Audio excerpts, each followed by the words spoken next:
Islay Scotch Whisky is probably the most evocative of whisky regions, but it's not all smoky whisky, and this is not a tasting notes video. Islay's a place, not a flavour, like Burgundy is to wine, so grab a dram and I'll take you there. Let's dive in.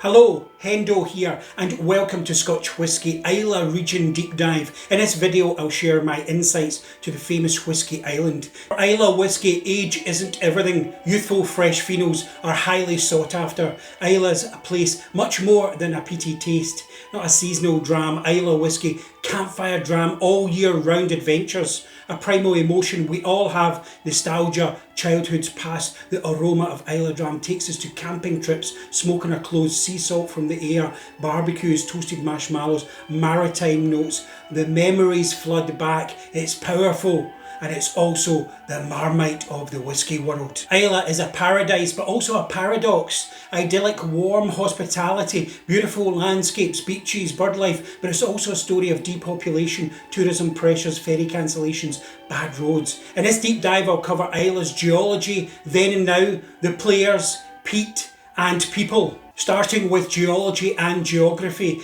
Islay is more than interesting for geologists. The world famous Portaskeg glacial deposits from ancient Ice Age. The northern shore of Islay is a precursor to the birth of the North Atlantic Ocean. The rinds on the far west, different rock from the rest of the island. Ancient gneisses formed deep within the Earth's crust a billion years ago, meeting the Alradian rock from Rodinia supercontinent. The Lagan water source runs over limestone, sandstone and quartzite on its way to Beaumont. Islay is the southernmost of the Inner Hebridean Islands, only 24 miles from Northern Ireland. It's a maritime climate aided by the Gulf Stream, and the sea is Islay's natural highway, but strong tidal currents make it treacherous. A safe harbour in the area. You'll certainly feel the currents if you take the short crossing over from Portaskeg to Jura. Next up is then and now. Islay is seen by many as the cradle of distilling in Scotland, way before the first written records in 1494. The Gaels, Dalrada, the Vikings were farmers, and many Norse names remain today in Islay. It's believed Irish monks first introduced the art of distilling there during the early 14th century. St Columba visited Islay before settling on Iona, 563 AD. Islay in Gaelic, the name Islay today is anglicised spelling and wasn't widely adopted until about 1800. Known as the Queen of the Hebrides and home of Clan Donald, Lord of the Isles. Settlements are still visible at Finlagan. Today you see postcard whitewashed waterfront distilleries, but in illicit times distilling was hidden away. Crofts, crops and cattle farming on the flatlands, fishing villages. It was hard living, especially the potato famine of 1846, cutting the peat for fuel, and in the 19th century illicit distilling helped tenants pay their rent. Alfred Barnard wrote of Islay, smuggling was the chief employment of crofters and fishermen.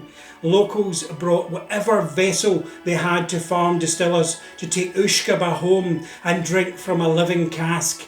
After the Small Stills Act 1816, you see today's famous Islay distillers appearing, coming into plain sight when legalised 1823 Act. It's been a rocky road ever since. As railway transport changed Spayside's fortunes, so did steamboats for Islay, and the Clyde puffers were workhorses. But the 20th century was tough for Islay. Shipwrecks, prohibition, wartime, depopulation. In the 1950s and 60s, Islay whisky was used in blends, the smoky character. It wasn't single malt. Then changing trends, sharp decline of global whisky sales affected distillers. Islay economy suffered as distilleries closed or mothballed. Port Ellen, Bruichladdich, Ardbeg, staff were laid off and locals felt let down by moves of big firms outside of Islay. Islay as a region was formally recognised in the Scotch Whisky Act 1988 and again in 2009, protected region for Scotch whisky distilling under UK government legislation. Islay's resurgence in recent times has seen massive expansion by distilleries, Ardbeg doubling capacity, new distilleries, so it adds challenges to the community and local environment. There are three main ways to get to Islay: to fly in, or a choice of two ferries from Kennacraig on the mainland to Portaskeg or Port Ellen. Islay has the Festival of Malt and Music in May, world famous, Feis Ila. Virtual just now, but a fantastic experience. Feis Ila, the limited edition bottlings are highly sought after and each distillery has their day, but there's tremendous pressure as the population triples for that week. Now to peat, or more specifically ppm, refers to the malt, not the spirit. Phenolic parts per million. ppm is the measurement of malt arriving at the distillery. Phenols are lost all the way through the process, from milling, mashing, fermentation, and where the distiller decides to cut from spirit to faints in the second distillation. Phenols come across late in the spirit run. An early cut will miss some of the heavier components. A later cut will include them. Lagavulin and Kalila use the same malt, but their smokiness is very different because of fermentation, still shapes and cut points. Those phenols continue to disappear in maturation, either evaporating in the angel share, being absorbed into the wood, or integrated into the spirit. Measuring phenols varies. Colorimetric reading or liquid chromatography, HPLC, while some producers' ppm levels can be twice that of others. Measuring phenols doesn't give a complete picture of the aroma of the spirit. Some phenols might be there in high levels, but you just don't detect them. Heavily peated malt can be blended with unpeated to hit the ppm level the distiller requires. I'll share some of the ppm levels when discussing each distillery coming up next. So to the players, at one time there were up to 23 distilleries in operation. 9 just now, another 2 or more coming along. There's Ardnahoe, Ardbeg, Bowmore, Bruichladdich, Bunnahabhain, Kalila, Lagavulin, Laphroaig and Kilchoman. Let's explore by area, starting in the east as you arrive off the ferry at Portaskeg. First up is the island's largest distillery, Kalila, meaning Sound of Islay, built in 1846 by Hector Henderson, a fellow Hendo, on the east coast facing the island of Jura. Owned by Diageo, 6.5 million litre capacity, fuels the Johnnie Walker brand. Only a small percentage is used for Kalila brand, and the rest is source liquid for many independent bottlers, retailers and casks. There's been recent expansions as well. 35 ppm malt from Port Ellen, distilled 6 pot stills, aged in ex-bourbon casks and some sherry casks. And only a tiny amount of spirit is aged on the island. Just north of Kalila is Islay's 9th distillery. This is Ardnahoe, meaning height of the hollow, from 2016 by Hunter Lane. They began distilling end of 2018 and opened in 2019 with the visitor centre. Stunning waterside views. They have the only worm tub condensers on Islay, and Scotland's longest line arms, 24.5 feet. At 40 ppm, they're going for a heavily peated, oily, rich style. 2 copper pot stills run slow for maximum contact. Now, just north from there is Bunnahabhain, built in 1881, a large Victorian distillery specialising in unpeated whisky from the 1960s onwards, owned by South African Distill Group since 2014. Has had a £10.5 million makeover. They have 4 stills, less than 2 ppm, mainly sherry casks and wine. There's 12, 18 and 25-year-old absolute classics. They do make peaty whisky and newer no-age expressions also. Now let's travel west. Over we go to Kilchoman from 2005, the Wills family, the only independent farm distillery, 100% Islay made, farming 2,000 acres at Macher Bay, traditional floor malting, 50 ppm, distilled using the smallest stills on Islay. Main cask types are bourbon barrels and sherry butts, but they also have some wine casks and cognac. New Visitors Centre is one of my favourites on Islay. Then we moved to Bruichladdich, meaning Bray by the shore, at Lochindael, whitewash and turquoise building. 1881 it was built, now owned by Remy Cointreau from 2012, made famous by Mark Renier and Jim McEwan of Bowmore, who pioneered the local farm terroir and created some modern whisky icon brands. Although only revived in 2001 after mothballed, it still uses their original Victorian equipment.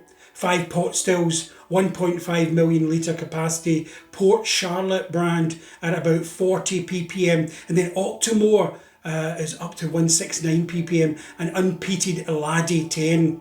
The mature stock, mostly local, have the largest range and the biggest employer on the island. Now we're going back round the loch to Bowmore. The distillery built in 1779, about 2 million litres capacity. Bowmore is the island's capital town and the shore of Lochindael, looking back over to Bruichladdich. They've got a Black Bowmore, $500,000 exclusive bottlings, oldest legal Islay distillery, 4 pear-shaped pot stills. Peat bricks are crumbled before kilning. They malt their own barley, and it's 30 ppm, 25 to 30 ppm. Medium peat level sherry casks. Bowmore was the first visitor centre back in the 1980s, and one of their warehouses donated to be the local swimming pool, and they use the surplus heat from the distillery goes in for that.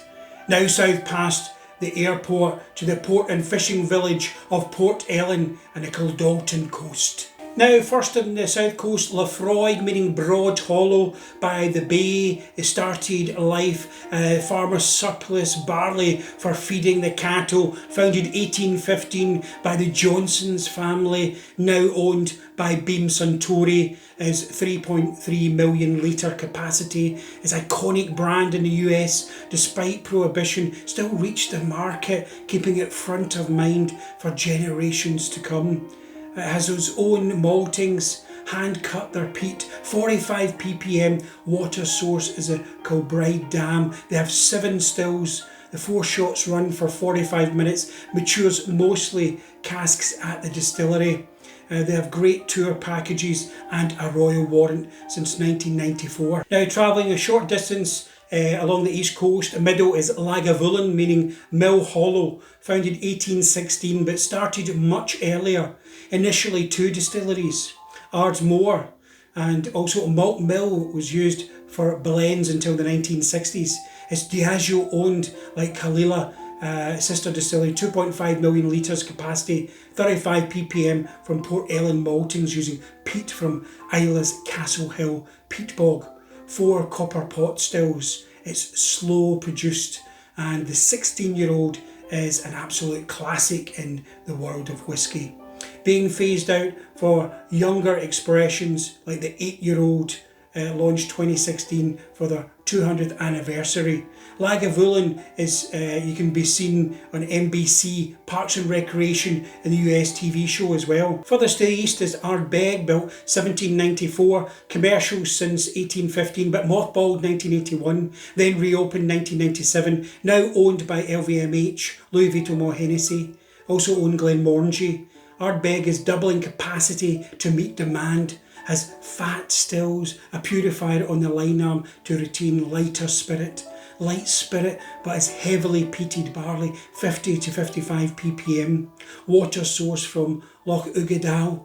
Ardbeg 10-year-old has become a benchmark dram in the world, and the French ownership provides access to fine wine casks. Ardbeg has iconic marketing with fun visuals, ferocious fans, Ardbeg Day and committee releases which go straight onto auction site. You also have the closed distillery. Port Ellen was a distillery from 1829 to 1983. Old bottlings fetch huge prices, and been revived this year by owner Diageo, building a new distillery. Another new distillery on the way in this area is by Alexa Distillers, owners of the Whisky Exchange at Farkin, then to independent bottlings and retailers from no-name blends. You get single cask brand like Port Ascaig and Elements of Islay by Alexa Distillers. Douglas Leng has a Big Peat blended malt brand. Islay Mist, Islay Storm, Finlagan, Islay Journey are all but a few brand names that you'll see on the market. Now on to people. Elach is someone born and brought up in Islay. There's too many incredible people behind Islay whisky to mention as unsung heroes. Although not in Elach, Sir Peter Mackey was a legendary whisky owner, inherited Lagavulin, launched White Horse whisky brand 1890s, sales agent neighbouring Lafroy Distillery, lost the role due to a disagreement over water rights, decided to make his own version of Lafroy. Also John Ramsay of Port Ellen fame, who owned 5 distilleries, greatly modernised agricultural practice, died in Islay 1892. Jim McEwan started as a cooper at 15 in Beaumore, then Bruch Laddie, now Ardnahoe Distillery, arguably the most well-known person in Islay whisky, terrific whisky maker and storyteller. Today there's a flurry of changes in many distilleries. You feel that Islay whisky is in rude health. Georgia Crawford, 14 years Diageo, Scotch Whisky Distilleries, managing Lagavulin, recent revival of Diageo's Port Ellen Distillery, which will now head up Alexia's distiller just outside Port Ellen. The Islay region today has to balance a delicate ecosystem of expansion, automation, employment, sustainable tourism, the environment, affordable housing, local infrastructure, reinvestment. For the first time, younger people are now staying in Islay as whisky growth continues. So now you know there's much more to Islay region and the story continues. So tell us what you think of Islay whisky. Put your favourites in the comments and please do watch the other videos in the series. If you're interested in projects, contact us at hendotalks.com. As always, I hope this was useful to you in some way. Until next time, thanks very much for watching.